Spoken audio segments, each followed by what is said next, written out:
By the time he realized what I had done, my resignation letter was the only thing left on my desk. I was not there to see it, but people later told me how it happened, how Damon Hayes burst through the double doors of the logistics floor at Skyline Freight like someone had pulled the fire alarm. "Where is Edith?" he barked before anyone even looked up. The room was chaos. Screens were flooded with red alerts, phones blinking with overdue calls, chat windows stacked with messages from clients demanding updates.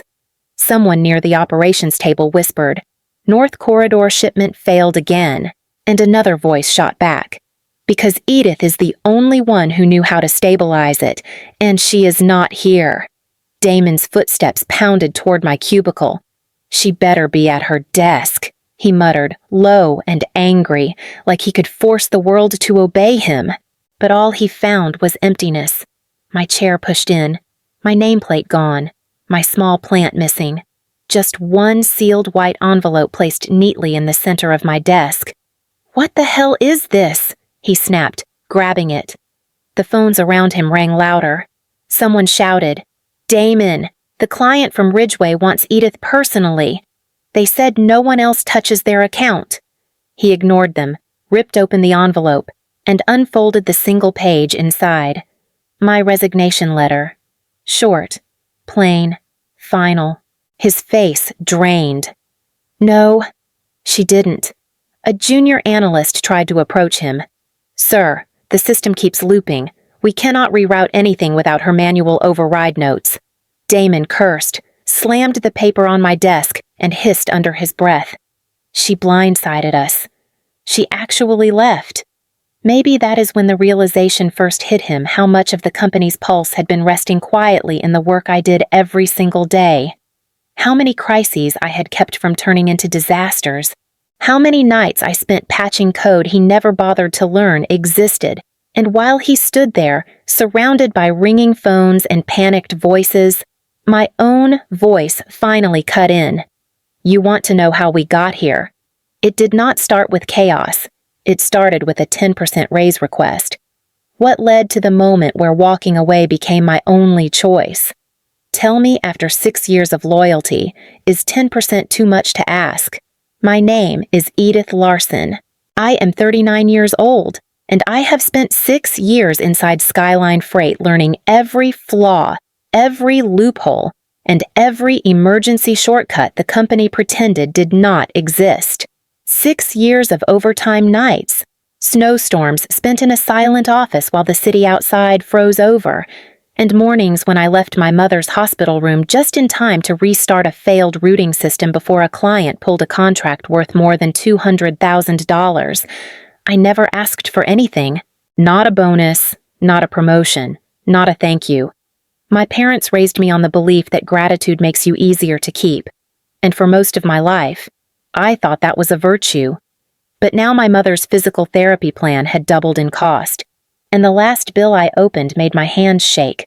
I needed that raise. 10% wasn't luxury. It was survival.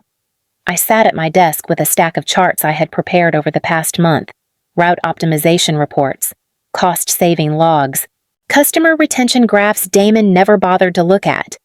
I rehearsed the lines under my breath. I'd like to discuss a 10% adjustment based on performance, based on documented outcomes. The words felt foreign in my mouth, like they belonged to someone braver than me. Jenna from operations slid into the chair beside me without a sound. She was one of the few steady faces I trusted. "You look pale," she whispered. "I have a meeting with Damon," I said. "I'm going to ask for an adjustment." Jenna's expression tightened. "You picked a rough morning. Corporate tore into him earlier. He's in a mood."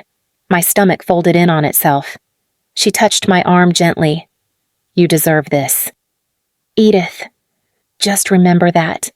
I nodded, gathered the thick file in my hands, and smoothed the edges even though they were already straight. The weight of the documents seemed to press directly into my chest. 6 years, one number, 10%. And for the first time in my life, I was going to speak up. You can tell a lot about a leader by how they react when someone asks for fairness. I walked into the 12th floor conference room, clutching the file I had spent weeks preparing. Damon Hayes stood by the window, arms folded, staring down at downtown Denver like the city annoyed him just by existing. He did not greet me. He simply nodded toward a chair. "Let's make this quick," he said. I opened the folder, laid out the charts, and kept my voice steady. "These are the route optimization improvements from the past 6 years. Cost reductions total more than $200,000 annually. Customer retention gains are all tied to the forecasting models." He flipped through the pages with 2 careless fingers. "Barely looking." "Uh-huh." I pushed forward. "I'd like to request a 10% adjustment, based on the metrics, and the increased workload over the past 2 years. I believe it's reasonable." Damon finally lifted his eyes, and the smirk on his face felt like a slap. 10%, Edith. Be serious." I swallowed hard. "The numbers support no." He cut in. "People like you don't get raises. They get tasks." The words hit with a cold, sharp precision. "People like me?" I asked quietly. He leaned back, amused. "Support staff. Back office. The invisible labor that keeps the lights on but doesn't bring in a dime. Sales is value. Operations is replaceable." My hands tightened around the edge of the table. "The retention numbers." He laughed. "Do you think clients stay because of you? If you really think you're worth 10% more, try somewhere else." I felt my chest pull tight. "I've given 6 years and you'll give 6 more," Damon said. "Because people like you don't walk away. You're replaceable. Edith, don't forget that." Something inside me shifted quietly, without breaking the surface. I gathered my documents with trembling fingers and stood. "Thank you for your time." I managed. He waved me off like a nuisance. As I stepped out, I saw him pull out his phone. A soft vibration buzzed in the hallway behind me, an email sent to HR with my name in the subject line. "Uncooperative," he muttered. "Let's note that. Sometimes the door that traps you is the one you are afraid to open." I sat alone in the dim parking garage, hands still shaking from Damon's voice echoing in my skull. "People like you don't get raises." The words replayed in a loop, each repetition cutting deeper. My file of charts lay beside me on the passenger seat. Useless now, 6 years reduced to a joke he found amusing. I unlocked my phone and scrolled through my contacts, stopping when a single name lit up the screen. Liam Harwood, Horizon X Logistics. I had not planned to call him. Months earlier, at a joint industry workshop, he had pulled me aside after a panel. "You are the quiet one who fixes things no one else can," he said with a faint smile. "If Skyline ever forgets your worth, come talk to us." At the time, I laughed it off. Loyalty felt like a promise I owed myself. But loyalty did not pay physical therapy bills. Loyalty did not erase the humiliation in Damon's eyes. And loyalty did not protect me from the sinking truth that I had spent 6 years being invisible. My thumb hovered over the call button. I thought of my mother gripping my hand in her hospital room. "Do not let them use you up." "Edith." I pressed the call. The line rang for barely 1 second. Edith Larson. Liam's voice was warm, certain. "We have been waiting for this call." My breath caught. "I was not sure you would remember me." "We remember talent," he said, "and we have always had a position ready for you." A tear slipped before I could stop it. Someone finally saw me. Someone finally named what I had given up years to build. "We can meet tonight," Liam added. "Somewhere private. Whatever time works." "Yes," I said immediately. "Tonight." I ended the call, steadied myself, and opened my car door. Across the concrete lane, Damon's assistant stood by her vehicle, watching me too closely, like she knew something had shifted the moment I picked up that phone. A resignation letter weighs almost nothing, but it can break a kingdom. I arrived at Skyline Freight before the sun had even reached the edge of the Denver skyline. 6:30 in the morning, the halls still dark, the office silent. I walked straight to the small printer beside the break room and slid in a single sheet of paper. One paragraph. No anger. No accusation. Just my resignation. Effective immediately. The printer hummed softly. I took the paper, read it once, and folded it with steady fingers. My hands had not felt this calm in months. Damon's office door was unlocked, as usual. I stepped inside and placed the letter in the center of his desk, aligning it perfectly with the edge. Somehow, the symmetry made leaving feel final. Back at my cubicle, I packed the few belongings that had survived 6 years of long nights, my little plant with its bent leaves, 2 notebooks filled with handwritten algorithms, and a chipped mug my mother had given me before her first surgery. I zipped my bag, took one last breath, and walked out before anyone else arrived. By 9 o'clock, I was already across town when my phone buzzed relentlessly. I ignored it until a former coworker, Marco, texted only 2 words. "It's chaos." He followed with another. He found the letter. I pictured Damon standing over my empty desk, holding the envelope like it had betrayed him. I imagined the moment he realized the one manual patch that kept the North Corridor routes alive, the one I did every week without documentation, was no longer being done. Another message came from Marco's system bug exploded. "No one knows your fix. HR said Ridgeway refuses any rep but you." I stared at the screen as a final text arrived. "Damon told everyone you abandoned the team." A slow, steady anger tightened my chest. I closed my phone and kept walking, each step heavier than the one before. He once said I was replaceable. Now he was learning exactly how wrong he had been. I did not expect to feel anything except fear, but what I felt was relief. The bar Liam chose in Denver's Rhino district was dim and quiet, the kind of place where no one asked questions. He stood as I approached, offering a hand and a steady, reassuring smile. "Edith Larson," he said. "I am glad you called." I sat across from him, clutching my laptop like a lifeline. "I was not sure you would remember me." "Oh, I remember," he replied. "We traced every performance spike at Skyline. In 6 years, there was only one pattern strong enough to move that company forward, and one person who could have done it. You." The words landed with a weight I did not know how to carry. Damon never saw any of that. Liam's eyes softened. Damon never wanted to. He gestured toward my laptop. "Show me what you have been building." My hands trembled slightly as I opened the device and launched a real-time predictive model I had coded in fragments over the past 2 years. The moment the simulation began to move, Liam leaned closer.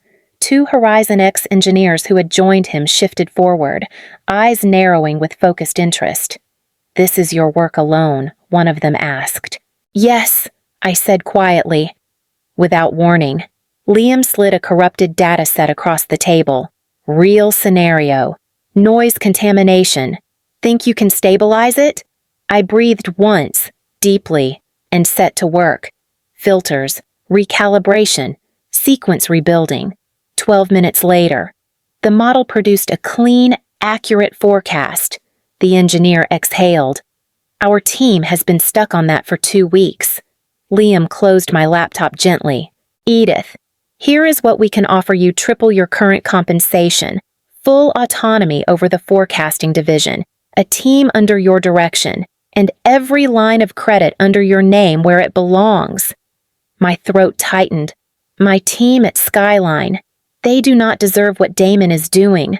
Liam nodded. "I know. And he knows too. He already called us trying to blacklist you." Heat surged through my chest. "He what?" "He failed," Liam said calmly. "We see you clearly." He extended his hand across the table. "Edith, come build something new with us. Companies do not collapse in a day, but some start crumbling the moment one person walks out." My first week at Horizon X felt unreal. People said my name with respect, not impatience. During onboarding, a senior engineer asked, "Edith, can you walk us through your demand shift model?" Not if I understood it how I built it. The difference hit harder than I expected. But every few hours, news from Skyline found its way to me. During a meeting, Liam glanced at his phone and murmured, "Another delayed shipment. That makes 3 this morning." At lunch, one of the analysts approached me quietly. "Skyline just lost another client. Northrock pulled out." Later, an operations coordinator sighed. "7 more layoffs today? Damon is blaming the system again." Each update felt like a stone sinking in my stomach. I had held that company together with handwritten fixes, undocumented logic, and sleepless nights. Now it was shaking itself apart, piece by piece. That evening, I opened an old shared folder on my personal drive, one I had backed up before leaving.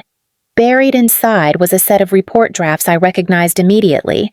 My work, my numbers, my language. But the author listed on every file was Damon Hayes.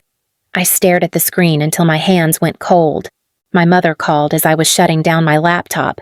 "You sound tired," she said gently. "They're falling apart," I whispered. "Part of me feels responsible." Silence on the line, then her voice steady, sharp, loving. Leaving was not selfish. "Edith, staying was killing you. A company that hides you does not deserve you." I closed my eyes, letting her words settle. The next morning at Horizon X, Liam approached me with a printed document. "This leaked from Skyline last night." He said, "Internal audit report." I scanned the page. "Root cause leadership failure. Workforce destabilized after key talent was driven out under mismanagement." My name was not written, but I could feel it in every line. I was not expecting him, and I definitely was not expecting the look in his eyes. When I stepped out of my car in the Horizon X parking lot that morning, Damon Hayes was standing beside the entrance. His suit was wrinkled, his collar open, his eyes bloodshot. He looked nothing like the man who had taunted me across a glass table. "Edith," he said, voice tight, "please, just 5 minutes." Everything inside me wanted to walk past him, but he looked broken. I nodded once. 5. He led me to the rooftop, where the Denver air cut sharp against the early light. He stood with his hands braced on the railing, breathing hard. "Skyline is collapsing," he said. "The board is threatening dissolution. 3 months, maybe less." I kept my distance. "You knew the risks when you ignored the system." He shut his eyes. "I need you back. Not full-time. As a consultant, you will have full authority. 4 times your old salary." I almost laughed at the desperation in his voice. "You do not want me back, Damon. You want someone to blame when the ship sinks." He flinched. "No, Edith." I was wrong. I stared at him, waiting. "I should never have dismissed your work. I should not have laughed at you." His voice cracked. "I was under pressure, and I took it out on you because you made everything look easy. I was jealous, threatened. The confession should have felt triumphant. Instead, it felt hollow." "You hurt a lot of people," I said softly. "Not just me." He turned toward me, and for the first time since I met him, there was no arrogance, only fear. "I know I cannot fix it. But the people who are left, they do not deserve what is coming. Please, help them. Not me. Them." The cold wind blew between us. He was asking for mercy, not for himself, but for everyone stuck under the weight of his choices. And for the first time, I saw the man behind the taunts. Maybe the real victory is not watching someone fall. It is lifting others up. The morning after meeting Damon on the rooftop, I walked into Horizon X with a decision already shaped inside my chest. Liam was in the conference room reviewing metrics when I stepped in. "I want to propose something," I said. He looked up immediately. "Go on." I laid out my notes: priority hiring for laid-off Skyline workers, reskilling workshops for those who wanted to shift into data or logistics, and a referral network connecting displaced employees to companies across Denver. Liam read the page slowly. "You want to build a bridge for them? They were never the problem." I said, They just worked under someone who refused to protect them. He nodded once, approved. Effective today. It happened faster than I expected. HR drafted the announcement within the hour. The Restart program went live on the Horizon X website by lunchtime. By the end of the day, more than 30 applications arrived. By the next morning, almost 100. Old co-workers stepped into our lobby with resumes clutched like lifelines. Some kept their voices steady, others shook. One man I had known for years wiped his eyes as he sat down across from me. "We lost everything when you left," he whispered. "But you came back for us." I swallowed hard. I did not save Skyline, but I will not let good people sink with it. His shoulders trembled. "You did what none of our managers ever did. You chose us." The line stayed with me long after he walked out holding a job offer. That evening, when I returned to my office to shut down my laptop, a cream-colored envelope rested on my chair. No name, no signature on the outside. I opened it carefully. Inside was a short handwritten message. "Edith, you were right. I was wrong. Thank you for helping them, even when I no longer deserved it. Damon." No excuses, no explanations, just truth. I folded the letter, set it in my drawer, and turned off the lights. If I could speak to the woman I used to be, I would tell her this: you were never asking for too much. The balcony on the 16th floor of Horizon X overlooked a Denver dusted in fresh snow. The wind was cold, but not the kind that stung. It was the kind that made the air feel clean. I rested my hands on the railing, letting the city breathe beneath me. Some mornings, I still felt the echo of that day in Damon's conference room. His laugh, his words, the way my voice nearly broke when I said 10%. I carried that moment with me longer than I should have, as if humiliation could shape the way I moved through the world. A soft chime sounded behind me, the elevator on the executive floor. I glanced back and saw Maya from my new engineering team holding a stack of reports. "Edith," she said, stepping out with a bright smile. "Liam wants to review the new route simulations with you before the afternoon briefing. I will be right there," I said. She nodded and headed inside again. Her voice carried a kind of trust I had never heard directed at me before. I looked back over the city and thought of my mother. She was recovering well now, strong enough to tease me during our calls. My daughter, the one they finally learned not to underestimate. She had joked last night, I had laughed, but the warmth in my chest stayed long after the call ended. Everything felt clearer from this height. The work I had done for 6 years, the nights I spent holding Skyline together alone, the fear that kept me silent, the dignity I kept giving away because I thought asking for more made me ungrateful. 10% had never been too high. It had been too low for someone who saved an entire company from collapse, week after week, without ever demanding credit. My resignation had not been an ending. It was the first step toward the life I should have chosen long before Damon ever mocked me across that glass table. I turned away from the balcony, straightened my shoulders, and walked back inside toward my team, my work, and the future I had built with my own hands.